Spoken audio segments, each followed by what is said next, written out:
kita di podcast sastra. Jadi di sini kita udah bersama Bunga. Hai, aku Bunga.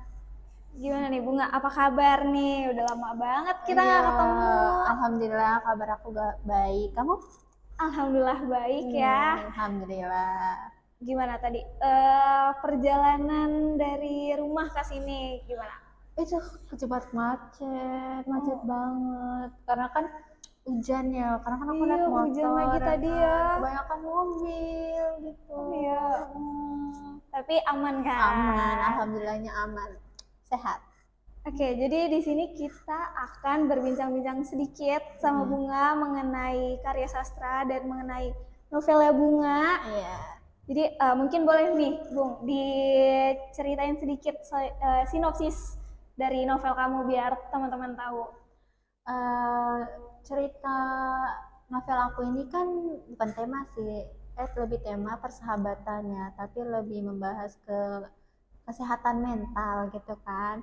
Karena tokoh dalam cerita aku ini namanya itu Aranzio. Nah, dia itu memiliki luka batin ya, karena dia tuh kehilangan sosok figur ayahnya, ya kan, ayahnya karena dari kecil itu ibunya selalu terkena KDRT gitu. Nah, dia itu nggak bisa ngapa-ngapain kalau melihat ibunya ini sering disiksa sama ayahnya. Jadi itu dia mengalami trauma itu gitu kan.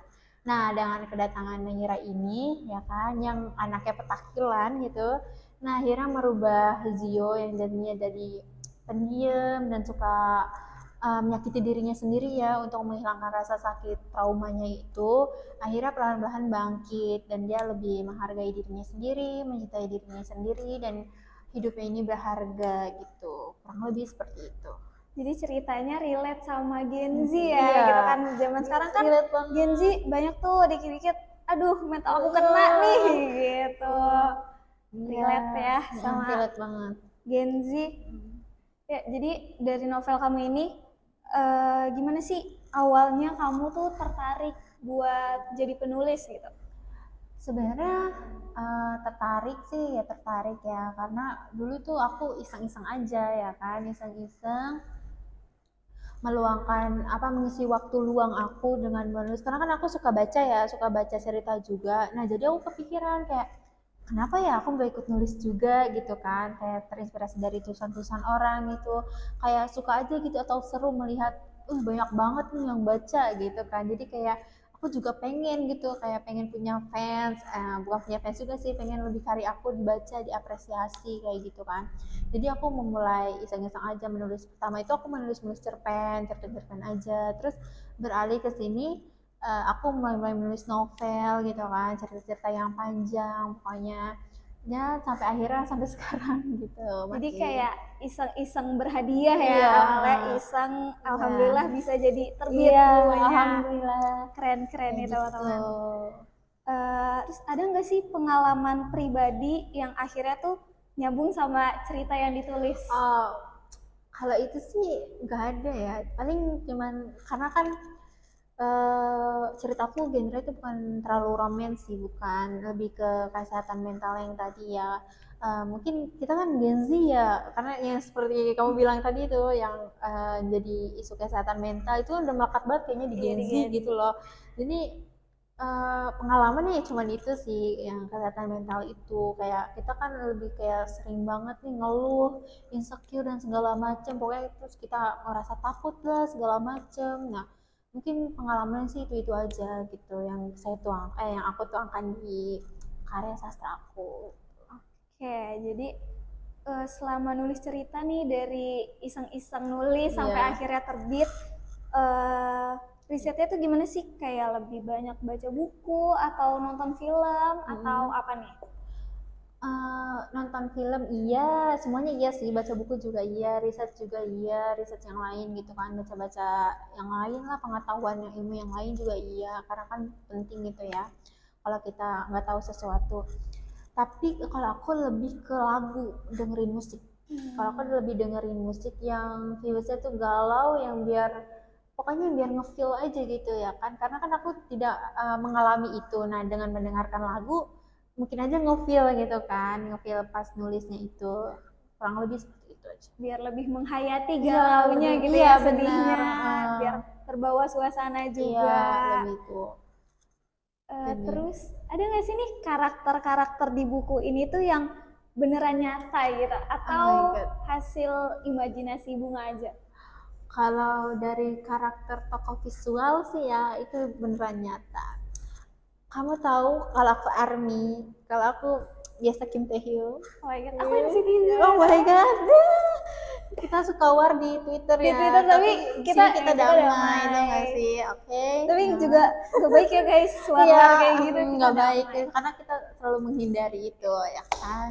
Jadi kalau untuk tokoh visual itu seperti idol-idol K-pop ya kan.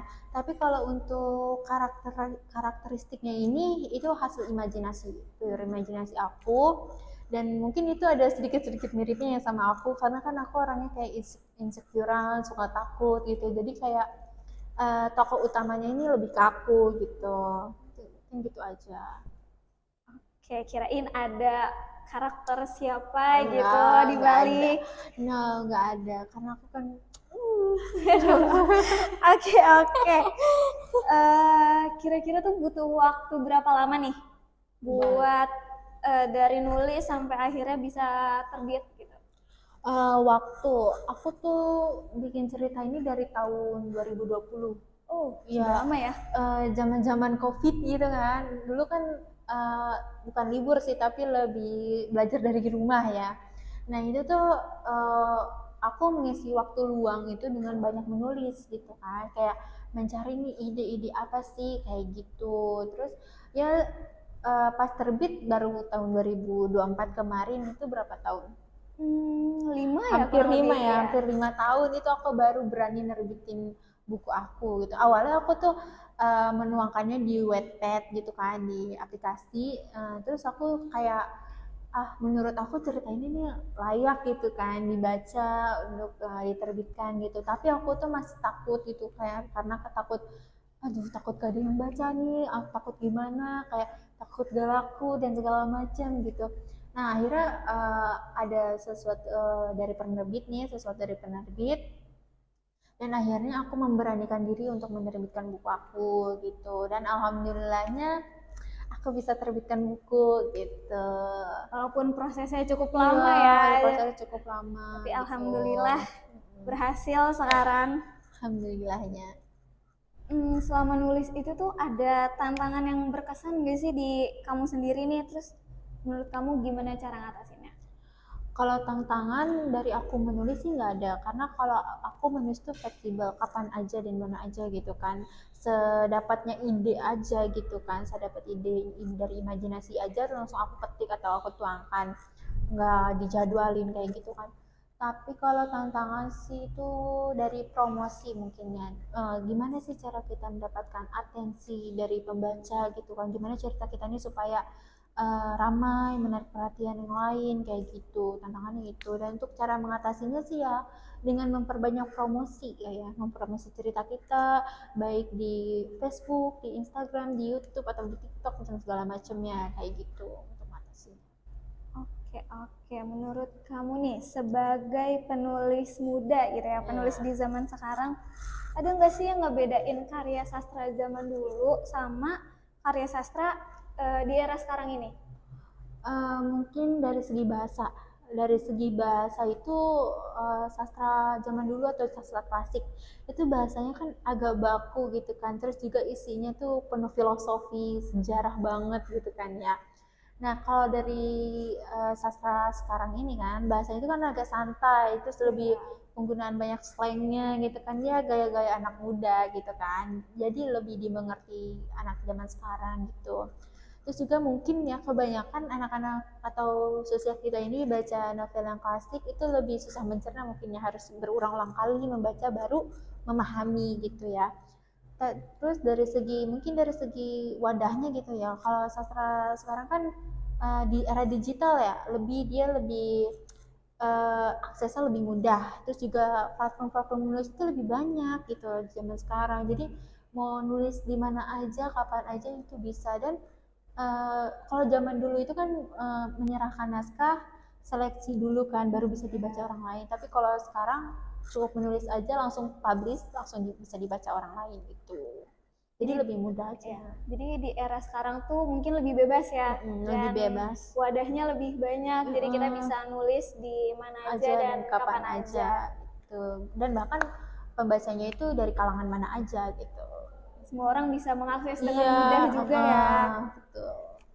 Menurut kamu nih sebagai penulis Gen Z, penting gak sih kita tuh masukin unsur sejarah dalam karya yang kita tulis? Oh, kalau unsur sejarah pasti sangat penting sih, karena kan kalau dulu ya di sastra klasik itu ya, sejarah itu kan kayak menggambarkan realitas yang ada di Indonesia itu kayak gimana ya, apalagi pada zaman Orde Baru, Orde Lama dan lain-lainnya gitu. Itu kan sangat penting, dan di zaman sekarang pun masih sangat penting sih untuk dimasukkan ke dalam karya sastra, karena kan seperti yang kita tahu ya, sejarah itu terus berkembang ya kan. Jadi dalam karya sastra kita bisa masukkan sejarah apa nih yang isu-isu yang lagi hangat-hangat sekarang gitu, bisa kita tuangkan di dalamnya gitu kan. Kan tahu sendiri kalau Indonesia itu bukan dijajah oleh bangsa lain lagi, tapi negaranya sendiri gitu Aduh, ya kan. aduh, Maaf, maaf, aduh. tapi itu Tapi benar faktanya ya. ya kan, tapi itu faktanya, mau bagaimanapun ya itu faktanya gitu ya kan. Jadi ya sangat penting, soalnya di novel aku juga aku memasukkan, tapi bukan ke sejarah, tapi lebih ke stigma-stigma masyarakat terhadap pemerintah Indonesia gitu. Seperti aku menyuarakan apa ketidakadilan dan segalanya, aku tuangkan di dalam novelnya aku itu. Jadi secara tersirat Ya juga secara ya. tersirat aja gitu, nggak terlalu eksplisit. Ya, jadi berarti dari karya sastra ini tuh kita juga bisa belajar banyak sejarah gitu ya. Eh, ada nggak sih pesan buat teman-teman nih yang baru mau mulai dan punya minat buat terjun ke dunia penulisan? Ada sih, pesannya itu harus, pertama rajin, kedua itu berani. Kamu tuh harus, kalian tuh harus, kalau yang memiliki minat ya, itu harus rajin posting apapun yang kalian rasakan, yang ada yang di pikiran kalian, pokoknya itu kalian harus tuangkan, harus berani menyuarakan sesuatu gitu loh. Jadi ya berani aja gitu, lama-lama juga berkembang gitu lah. Mungkin itu aja. Jadi intinya berani dulu Iya, ya. berani dulu, terus rajin. Yang pertama sih itu rajin, yang kedua itu berani. Kalian harus berani pokoknya. Ya misalkan lagi di mana nih, aduh, aku punya ide ini nih, langsung tulis. Iya gitu. Jadi kayak nggak usah pedulin omongan orang lain ataupun omongan netizen yang lain gitu loh. Jadi percaya diri aja gitu, berani ya. Oke. Gitu. Terakhir nih, ada gak rencana buat nulis lagi ke depannya, atau mungkin udah ada ancang-ancang lagi proses penulisan atau gimana nih? Kalau itu untuk sekarang sih aku lagi gak nulis, itu aku lagi belum nulis. Tapi kalau untuk kedepannya aku lagi merancang cerita. Tapi itu temanya itu genrenya komedi horor gitu. Seru nih kayaknya Iya, nih. karena ya mungkin ini genrenya ini udah kayak lumrah gitu ya, udah biasa. Tapi aku pengen mencoba suatu hal yang baru. Aku pengen komedi horor karena kan aku sekarang tuh suka berimajinasi gimana kalau aku tuh bisa bicara sama makhluk astral gitu lah. Wow. Ya, karena kan seperti yang kita tahu kan, di orang-orang nih bilang kalau makhluk astral itu arwah penasaran yang dunia ini belum selesai gitu. Biasanya kan ada apa sih gitu, ada pesan atau yang ingin disampaikan. Jadi aku tuh penasaran gitu loh. Jadi aku pengen menuangkan ide dan pikiran aku aja sih, dan rasa penasaran aku gitu. Jadi mau mencoba hal baru ya, Iya, nulis komedi ini kan baru iya, kan berarti. baru. Oke deh, cukup sekian tadi kita sudah berbincang-bincang sedikit sama Bunga. Semoga bisa menginspirasi teman-teman yang mau terjun ke dunia penulisan gitu ya teman-teman. Oke, sekian teman-teman dari aku dan Bunga. Bye-bye. Cukup sampai sini saja. Bye-bye.